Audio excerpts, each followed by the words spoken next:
My father's from the Caribbean. I haven't known him for most of my life, but now he's trying to come in my life and control it. What's his latest request? I can't date my boyfriend because he's white. I found my biological father whilst I was in foster care. He's from the Caribbean. I grew up in Hawaii, my mom's American. She's a whole other can of beans. I would talk to him over WhatsApp and he'd talk to me. He didn't raise me, so this is like an issue of entitlement over my dating habits. He also expressed other things about how I should just live my life. Like eating pork is evil and disliked the fact that I'm surrounded by evil Asians and whites all the time. You know, normal dad things. That's like being an American GI and finding your long-lost baby in the Philippines and discovering that, oh my gosh, they don't worship George Washington and they eat dingon and being mad about it. I was 17 when he found me, and he expected me to completely go in line with his culture and expectations. At the time, he'd send me money, which I appreciated because my foster parents would take all the money they received from the government and only treated the Filipino foster child with any sense of care or love. It's not obvious foster parents were Filipino. Me and the other non-Filipino foster children were left to fend for ourselves. We had a roof over our heads and some food, but that was the extent of them caring for us. We would have to buy our supplies for school, pay for laundry, find a way to get clothes, toiletries, etc. They were also openly racist. Foster parents eventually lost their license, anyhow. While talking to my father, it was revealed he was a raging narcissistic just like my mother. He'd tell all these grandiose tales about himself, how everyone loves him and how I need to go back to the Caribbean ASAP, to go back to my culture, and say how I was a black Caribbean girl. He would go on and on about culture and how I need to go back to my culture, how I'm a pure black woman and I need to go back. Whenever I said I was mixed, he said it was American cultural confusion. He was pretty racist against practically everyone who was not specifically exactly like him. Meanwhile, he wants to choose my husband, who, of course, has to be pure black, dark-skinned with dreadlocks like him. The audacity to think that he has the right to select a husband for his estranged daughter who grew up in a comparatively socially progressive Hawaii? Shake my head. At the time, I started dating this white guy who I thought was cute and we hit it off. Turns out we share a lot in common. Fast forward to today. My father kinda finds out because I casually mention my friend. I feel like I'm lying by withholding information, so I come clean. My father threatened to fly to Hawaii and, quote, kill my boyfriend, and called me a nasty Americanized butt witch, a sellout, that no one trusts black children with white fathers, that race mixing is American degeneracy, along with feminism and homosexuality. He disowned me and stopped talking to me. Not without a bunch of threats calling me a dumb white girl, an American with no culture, and a sellout. My dad's great, yes. I'm just so dumbfounded by this man. He has me with a white American woman and gets mad that I'm raised with her. I don't share his cultural ideals, and I see myself as mixed. So what? Here's a little bit of an update that's years later. Years have passed since this story, and me and the guy I talked about are now engaged, and we live together. In a pretty alright neighborhood with a pool and a dog. We're living pretty okay. I have no contact with my father. I was so glad when I read the update at the bottom of this story. Turns out OP has no contact with this father, who seems to be narcissistic and very toxic, and someone who is so controlling to the point where he's trying to arrange who she marries. I'm glad she got away from him and she's living happily with her then boyfriend. Let's read a comment based on this story. Sounds like the trash took itself out. You're better off without him. You can create your own family out of friends. I wouldn't worry about that bigot, and you get to live yourself and your best life while he lives alone and in hate. Guys, I have to agree, there was a lot of hatred coming from that guy. Let me know your thoughts on that story and our final story of the day. It's an entitlement story. Entitled Grandparents, Horrible Life Revealed During Custody Battle. My husband and I met almost 11 years ago. At the time, he had not known where his only son was, and have not seen him for 2 years. Before the disappearance, hubby had been involved daily in taking him to daycare, and even the mom to work, until her boyfriend was arrested and transferred to another state for charges he had there. Hubby sold his motorcycle to help pay her bills, but instead, she packed up and took off to use that money to bail him out and live in the state he was transported to. He tried for months talking to her parents, but they claimed they did not know anything. We are married right before his deployment, and I decided to do a research, hoping he'd be allowed to contact with his son before deploying. Was able to find her and discovered she was back in the States and had abandoned their child with her parents. She allowed him visitation only if we paid for his birthday party at Chuck E. Cheese, so we did this gladly. My husband remained in contact daily until his deployment overseas. He continued to try to call when he had access, but they would not answer and eventually changed their numbers again, so he no longer had access. We'd find out later that they were also telling him his daddy didn't want anything to do with him. I continued to monitor her social media, and right before hubby's return discovered that she had several charges in different counties, and was on the run. So, as soon as he returned stateside, we filed custody.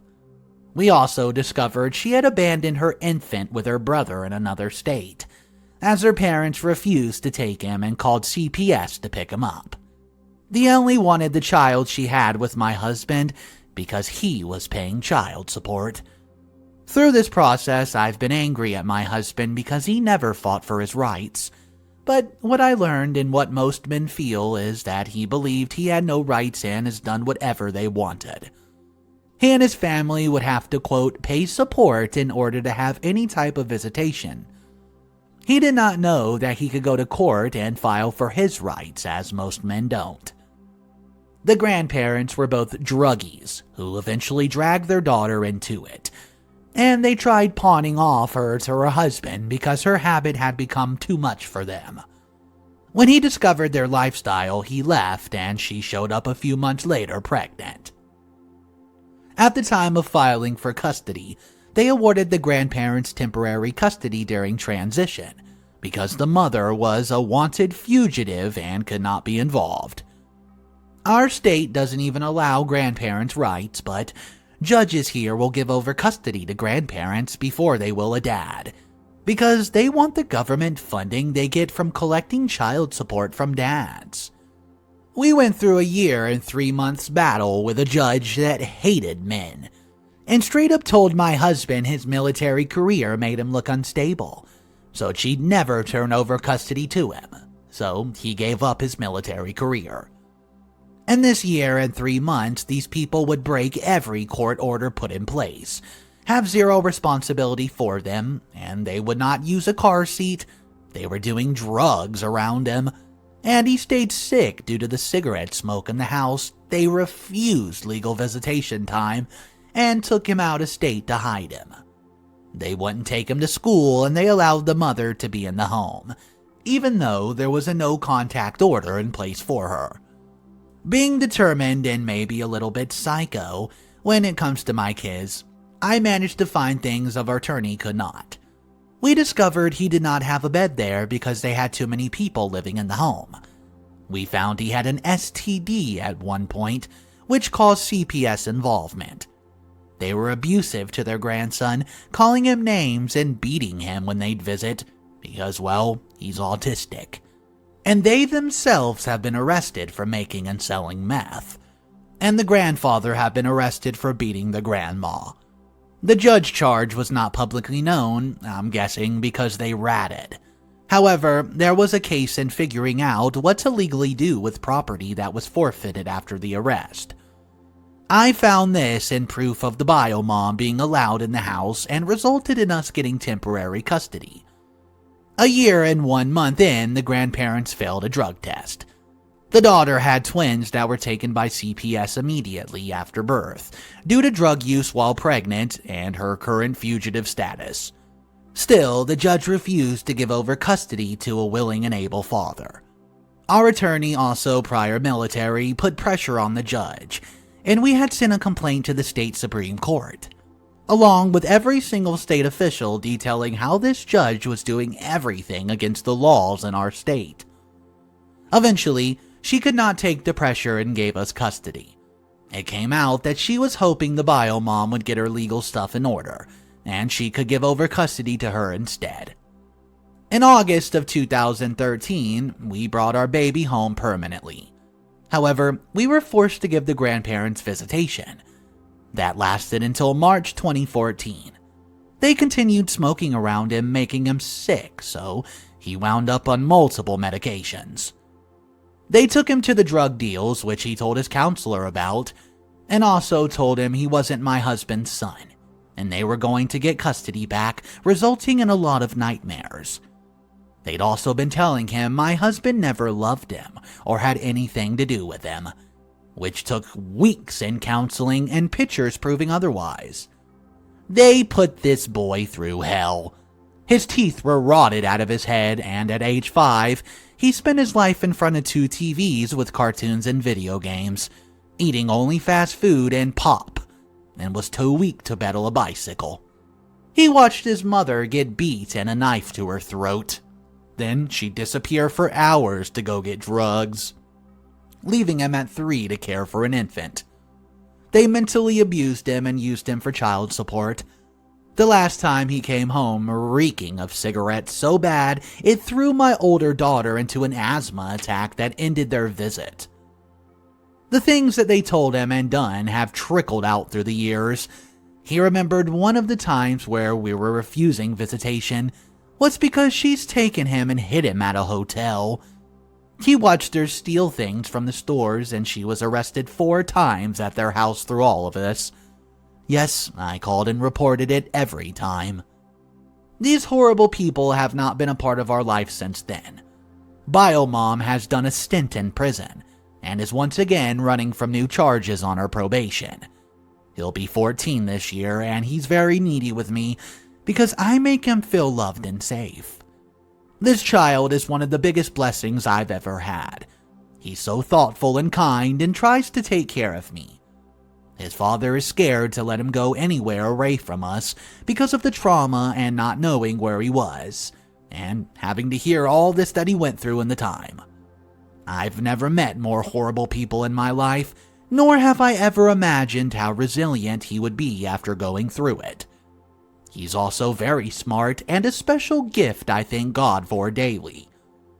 We both agree that even with my husband's deployment, which was a pretty bad one, this was far worse than anything else. We've spent now years fighting for fathers' rights across the country, and been a part of some law changes in our state. We have to inform men of their rights, and we have to give them the resources because children deserve both parents. It's disgusting how much it costs them in legal fees just to be a parent, and maybe one day it won't be necessary. We have people working on the government level to change the laws that created this inequality. My husband is an amazing father. Not only did he raise my 3 children from a previous marriage, but we've done youth and college-age ministry together, giving kids a family where they didn't have one before. We've provided a home, food, insurance, gas money, and phones. He'll never stop caring and loving those that were abandoned. There are so many men out there that are amazing fathers but don't get the chance to be. They take their lives daily. They have everything taken from them, and they're financially ruined when all they want is to love their children. Children deserve custody of both parents. Alienation has to stop. Our now 14-year-old is our youngest. That may have been the worst thing we've ever gone through, but I'd do it again for him. I'll never forget to fight for my kids, and I'll never not fight for the other fathers going through this. If you know one, check on them, hook them up with groups that can help, give information and encouragement. Courts are not fair, and men feel the loss of their children the same as a mother. They're hurting and grieving daily for a child that's still alive. They're losing hope and giving up. They're being made to feel guilty, and if they stop fighting because they're tired and broke, it's emotionally draining and leaves you completely depleted. These men eventually believe that it would be better for their kids if they walk away. They don't want them in the middle of a fight anymore. Maybe the ex and judges convinced them that they're not worthy, so the kids would be better off without them. I want to read a comment from the original post that caught my eye on this story. I agree that children deserve both parents, but only if it's safe. If your son's case wasn't safe for him to have anything to do with his birth mother, but you are the mother of his heart, and that's what matters. I'm a single mom. My youngest two haven't seen their father since 2013. My 15-year-old wants nothing to do with him. My 12-year-old wants letters. I filed a motion to allow letters, but the parameters I want in place are unacceptable to his father. Yet his father was the one who took me to court for contact. After none for 5 years, and at the time he filed 8 years total. I have a permanent restraining order against him, and he even made the nightly news 10 months after he got out of jail, where I put him for 3 years. Guys, it's a crazy world out here. Let me know your thoughts on this story, especially about the entire video. I hope you guys have a wonderful night. As always, click that subscribe button, and Mr. Reddito will see you tomorrow.